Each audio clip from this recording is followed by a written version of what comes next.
Hello, in this video, we're just going to have a quick look at kinematics. So looking at using integration to solve problems involving a particle moving along a straight line. And we'll have a look at a rate of change problem as well, pretty much lined up to the textbook. Now, in kinematics, I'm going to switch over to our textbook here. We're going to have a look at question 5 and 6, and it's assuming you've already had a crack at these problems. So it's more of a summary of what you should have looked at already. By following previous videos and looking at your textbook. What I won't cover is going through motion diagrams like this one here, which is simply supposed to describe how the distance traveled by a particle before it turns direction and moves. It's not meant to be a curved path like this, as it might suggest. Just zoom up a little bit so we can see it. But the idea is sort of moving a long ways like that. And you're just saying that it's at this point that the particle has turned and gone in direction. But of course, if we just did that on the one line, it would look a bit dodgy. So we make it a curved sort of thing. Sorry, looking at this one, this is the initial starting point. It's gone up and then it's gone back like so for a certain origin 0. This is saying the particle is starting at 8 units away from the origin, and then it moves 1 unit before changing direction and going left. Now, left and right, typically right is positive, left is negative. Up and down, up is typically positive, down is negative, but it doesn't have to be like that. It's whatever you ultimately define as being a change in direction. The other thing I wanted to quickly say was it doesn't mean that the object can't move in more than one dimension, but it means that the data you're capturing is on one dimension. So even though you may, for example, talk about a ball that goes from the top of, drop from the top of a building and it sort of goes like that, there's definitely a horizontal direction there, and there's definitely a vertical direction here. But in terms of the particle displacement, you might be just capturing the vertical displacement, in which case it's gone, assuming you're using down as negative, it's gone down, and then it's gone up, and then it's gone down, and then it's gone up and down like that, like so. So, that's the only thing you're capturing. You're not capturing the fact that it's also gone away from the building, even though even though in practice it has. If the function is just capturing the up and down motion, excuse me, then we're right to go. So lazy, I can't even be bothered changing this video again. Anyway, I just wanted to mention that about the motion pathways. And now we're going to have a look at question 4 and 5 from the textbook. Like so, I'll just do a bit of a zoomy zoom. Excuse me. So, question 5. Oh my gosh, I'm so sorry. I should be starting this video again. Question 5 looks at a velocity function, and you have to answer a few questions. So I just want to go through that. It doesn't ask you to do a motion diagram. Sometimes you might find it useful to do so, but in this instance, it's not necessary. So I'll switch over to the sketch in a second. I'll start just by writing down the velocity function itself, which is that, I know you can't see that, you're looking at the question itself. So the velocity v in meters per second is v of t equals t squared minus 9, where t is the time in seconds. And part A is find the acceleration of the particle at t equals 1. So here we have the question itself.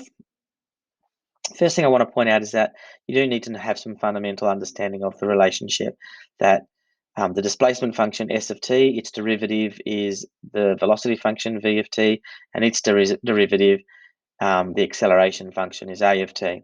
So the first thing I'm going to do is I'm going to say a of t, I'm being really formal here, you don't have to be this formal, is equal to v dash of t, and then I'm going to find the derivative, which is 2t. Therefore, a of, sorry, it's a t equals 1, wasn't it? Yep. A of 1, I'm substituting t equals 1, is equal to 2 times 1, which equals 2 meters per second squared. Okay, so it's important that you put those units in for context.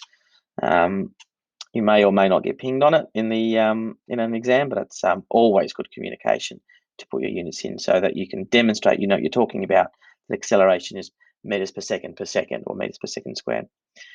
Okay, so that's question 1, part A done. Sorry, part B, the initial displacement of the particle is 12 meters. Find an expression for S, the displacement in terms of T. So I'll just do that on the next screen over here. So the initial displacement, so we've got that S of T is going to be given by the indefinite integral of V of T with respect to T, which is T squared minus, 9 minus T squared. I'll just zoom out so we can see everything at once. It is T squared minus 9. So T squared minus 9 dt. And then I'm just going to use my usual integration techniques. It's a pretty straightforward one. I could use my calculator, I suppose, but there's no point really. It's really easy. It's a third t cubed minus 9t plus c. So we have to work out what c is. So we are told that the initial displacement of the particle is 12 meters. And so that means whenever you see the word initial, it means that it's like an origin value. So it means that when time is 0. So we've got S of 0 is equal to a third of 0 cubed minus 9 times 0 plus c, which equals 12. It's probably a nice and neater way of doing it. And so you can see that the t terms with t equals 0, so c equals 12.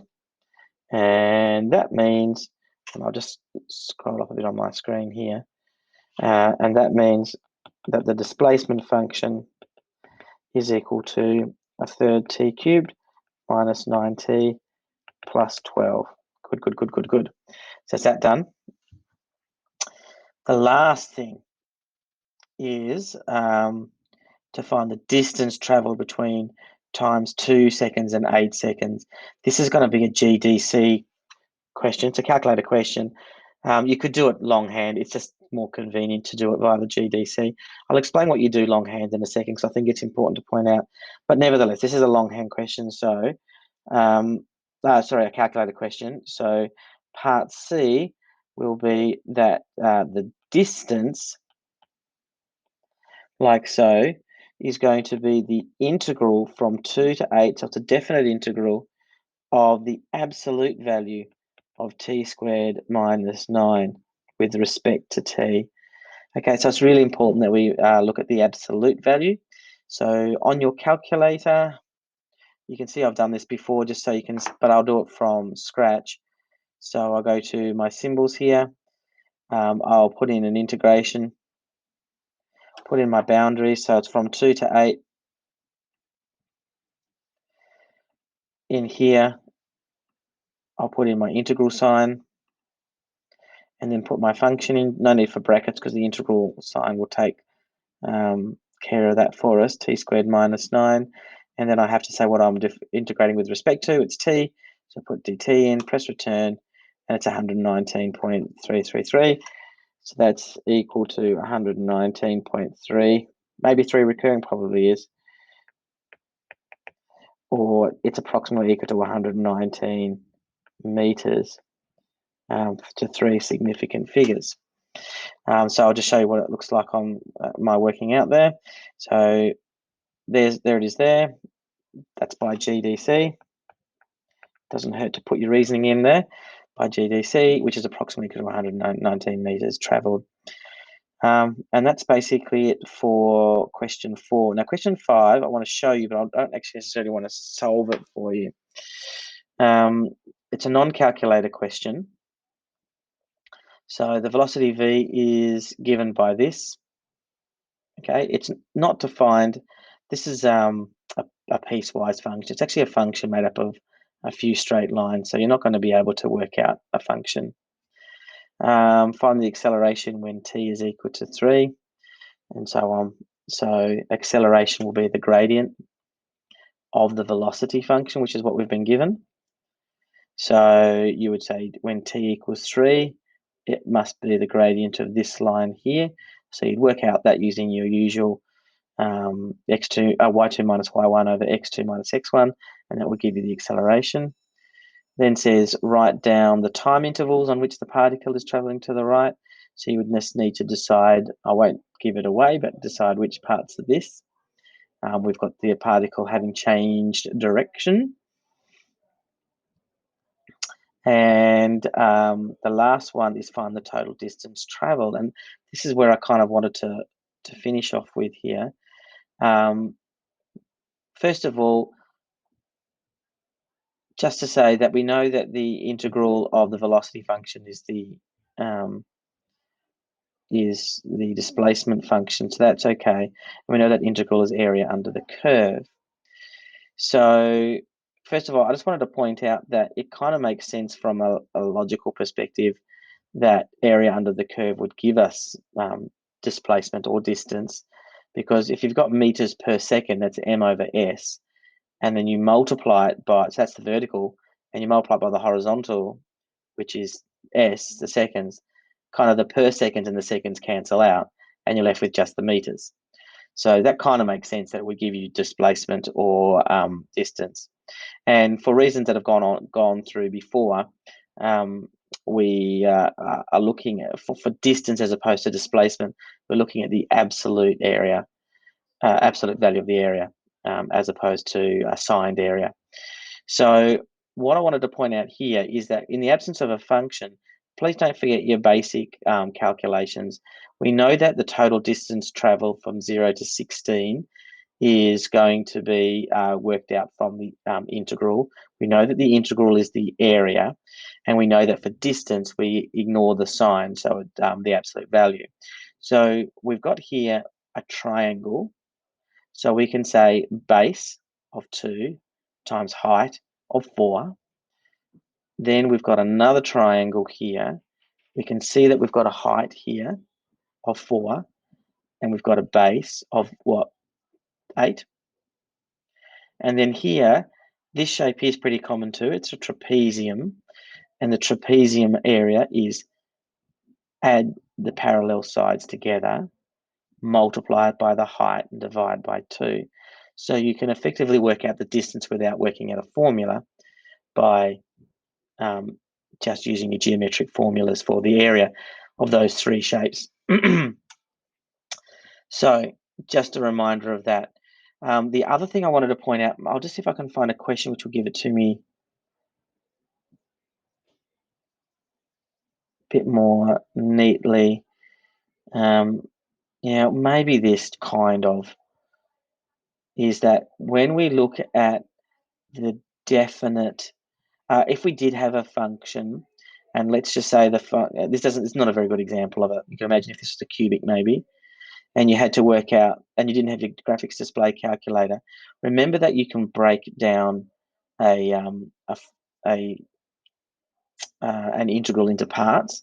So instead of going from 0 to 16, you can go, the integral of 0 to 16 is the integral from 0 to 4, then 4 to 12, and then 12 to 16 is identical. So if you had a function that went below the x-axis and above the x-axis like so, then you could work out the negative integral of this. In other words, it would be negative if you just worked it out. But by taking the negative integral, it would then make it a positive area, and then add the integral of this part, and then add the negative integral of this part to effectively make it like this. So, if you were caught in a paper 1 without a calculator, it is possible to break down a function into the parts that are below and above the x-axis, and then just reverse the sign of the negative parts to get the distance. This is when you need to work out distance. Okay, that might have been a bit rambling, and I apologize for that. I'll just double check there was nothing else I wanted to say. No, that's it. So in the next video, we'll have a look at a cumulative effect of varying rate of change problem, and that'll actually do it for this unit. As usual, feel free to reach out if you need to ask any questions.